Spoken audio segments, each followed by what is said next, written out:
மலையாளிகள், பிறகு துளு, இப்படி கலந்து கலந்து நம் தாய்மொழியை பேசி பேசி பல மொழிவழி தேசியனங்களாக பிரிந்து சென்று விட்டோம். இப்போது இங்கே தமிழர்கள் இல்லை, நாம் தமிழர்கள். அப்ப இந்த நிலையில் சிதைந்த அழிந்து கொண்டிருக்கிற என் தாய்மொழியை மீட்டுருவாக்கம் செய்து மறுபடியும் என் இனத்தை உயிர்ப்பிக்க வேண்டிய கடமை இங்கே கூடியிருக்கிற ஒவ்வொரு மாண தமிழ் பிள்ளைக்கும் இருக்கிறது. தமிழன் பெயரிலே தமிழ் இல்லை, பிள்ளைக்கு தமிழ் பெயரை சூட்டுவோம், நாம் தமிழர் என்று உலகிற்கு காட்டுவோம் என்றார் முத்துக்குத்தன்.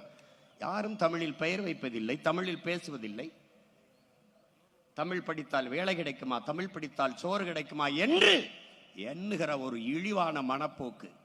நக்கீரா, உன் தமிழோடு சற்று விளையாடவே நான் வந்தேன் என்ற என் சிவனின் தமிழ் செத்து போனது. அவையே உன் தமிழல்லி பருகவே நான் வந்தேன் என்ற என் முருகப் பெருமானின் தமிழ் முடிந்து போனது. இது நம்ம சபை ஒலி, சாமானியனின் வலியை உறக்க சொல்லும் தமிழ் தேசிய வலையொலி.